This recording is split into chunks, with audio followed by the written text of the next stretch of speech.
to be out the remainder of the game, entering the concussion protocol. The game tied at 57 at the half. So fourth quarter now. Spurs up by 4. Devin Vassell off the screen. Stop, pop, and drop. I love the midi. I love the guard-on-guard screen. De'Aaron Fox attacking. Luke Cornett showing a little baseline, let me get jiggy with it. And then Stephon Castle getting ripped. Hey, look, the Portland Trail Blazers, they're a team that compete, led by Drew Holiday defensively. They're a feisty bunch. So they're within 8 after that 3. Next Blazers of possession. Holiday to Kamara.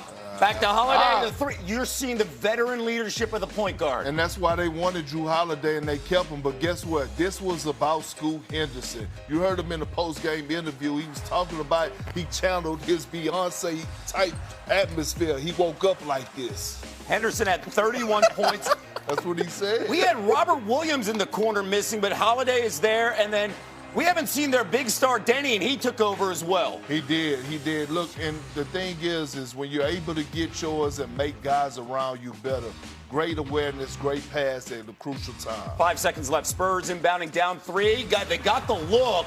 Matisse Thybulle, really good defense there with the hand. And the Blazers steal one on the road, 106-103, to tie this game at 1. And they go to Portland later in the week. Despite Wemby going down early, the Spurs, look at this. They had a 14-point lead with 8.5 left to go in the game. That's where it all crumbled. Portland outscoring San Antonio 27-10 over that final 8.5, shooting 10 of 15 to the Spurs 3 of 15. This was San Antonio's largest blown lead in the fourth quarter of a playoff game since 2003. And back here with Kendrick Perkins and Vince as well. Let's start with Wemby.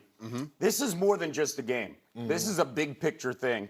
I want to go into the concussion protocol first in the NBA. What's the version here right now that the Spurs are looking at? I know when we think of concussion protocol, we think of what the NFL is. Yeah. You're missing a week in 7 days. The NBA is a little more compressed.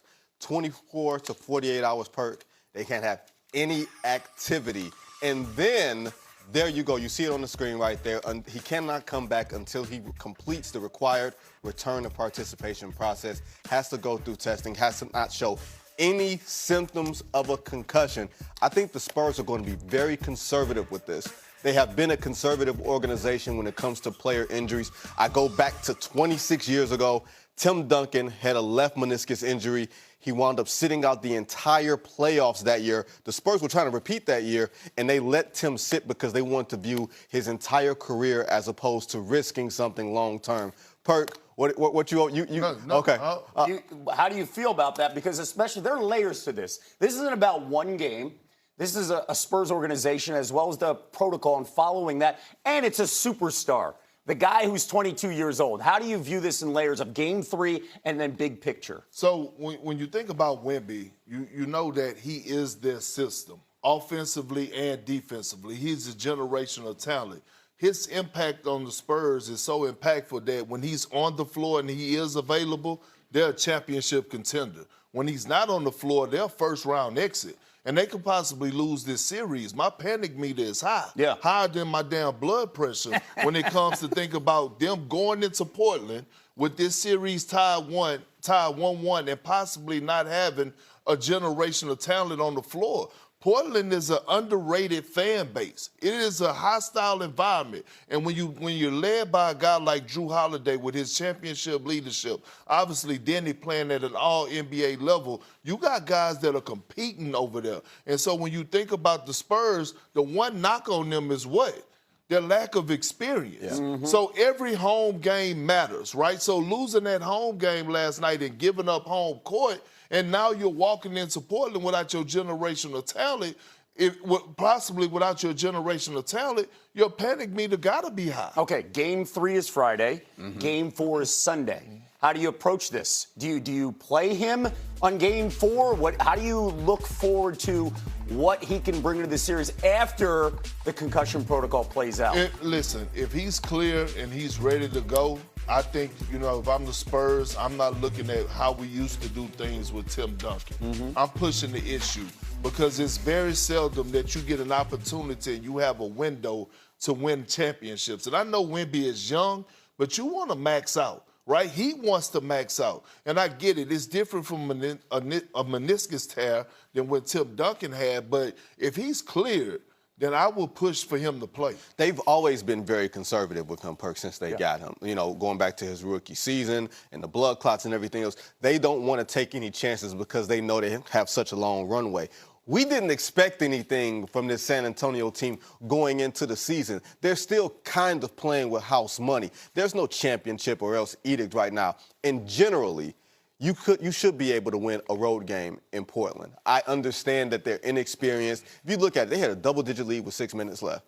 They had to fully collapse for them to lose last night. So I still would have some confidence in them that they'll be able to get a road game. You don't have your defensive player of the year in the lineup, and that's where you see the difference in that fourth quarter run. And now falls on the De'Aaron Fox, right? The veteran there, because Drew Holiday's there with the Blazers. Fox carries the load here with this young team. Man up mentality, but the entire team has to step up because he leaves a big hole in the lineup, both offensively and defensively. And then obviously we don't know how long he's going to be out, but we got to be ready to play without him. Brian Windhorst joins me now. If there were ever a question, and I can't imagine there would be, about the relative value of Wembanyama, it's clearly illustrated in this game. We're hearing about the protocol. We know what it is in the NFL. In the NBA, it's 48 hours, and that would not impact Game 3, but we obviously don't know the specifics of his condition, and I'm not asking you to be a doctor here because you're not. But what does San Antonio do in the short term if Wembanyama is unable to go? Well, I got good news and bad news. The good news is that if you're going to have 2 days, you know, the spot where they've got 2 days between games is 2 days between games 2 and 3. They don't play game 3 until Friday. So in theory, there's enough hours, but it all depends on how he responds with the symptoms. But after 48 hours, he can maybe start that protocol. But as you can see right there, I mean, he's hitting that floor very hard. They said that he didn't have any other injuries, but Scott, we're going to have to wait a couple of days to figure out where this is. And not only that, but Harrison Barnes injured his wrist in this game, and Dylan Harper finished the game on the bench, aggravating a thumb injury. The Spurs come out of this not only even in this series without home court, they come out of this with several injuries. And the way that the Blazers were able to take advantage of it, attacking the paint, the way the Spurs offense sort of eroded, especially their three-point shooting without Victor to space the floor, it really is going to be a gut check moment for the Spurs. Was chuckling with Iman Shumpert on Monday evening about Wembanyama and how he truly messes up everything you want to do on offense single-handedly. How did Portland exploit his absence in terms of paint points? I mean, I think you had the numbers, but it was obvious. Well, the first quarter, which Victor played 9 minutes of, Portland goes 9 of 12 in the paint, okay? He's a difference maker there. The other 3 quarters, they go 17 of 32. I mean, that's all you need to know. And I got to take my hat off to the Blazers in this game. Denny Avdia, I think, was being bothered by a sore back or something in this game. He doesn't score in the fourth quarter, and they're down 14, and they manufacture a road victory, a group that has not had a playoff win together, much less a road playoff win, to get even and go home with home court advantage. Scoot Henderson with the game of his young career, to Monty Kamara playing his second ever playoff game, scores 8 of his 10 points in the fourth quarter. Even though Wembanyama is the story here and going forward, the Blazers pulled this out without their fastball in certain circumstances tonight, and they should be recognized for that. That's such a great point because so much is made of San Antonio's relative playoff inexperience. It's not relative, it's real. Same thing applies to Portland. They get this victory. Sit tight because... 5 seconds left. Spurs trying to tie. Vassell off balance triple does not go. Spurs fall short. Blazers win by 3 and even this series. After the game, all inquiries on Wemby's status. All right, NBA analyst Kendrick Perkins joining us now to dive into this a little further. It remains to be seen, Perk, if Wemby will be available for Game 3 on Friday night in Portland. What do the Spurs do if the unanimous Defensive Player of the Year cannot go?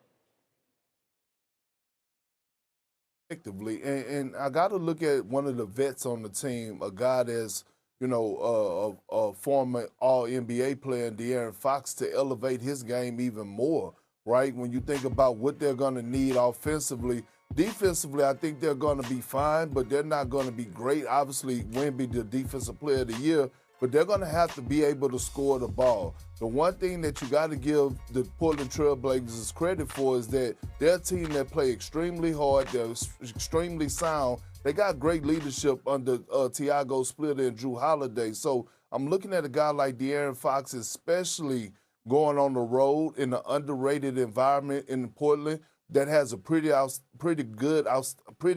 outstanding fan base, to help them elevate and be able to put the ball in the bucket and also facilitate and get others involved.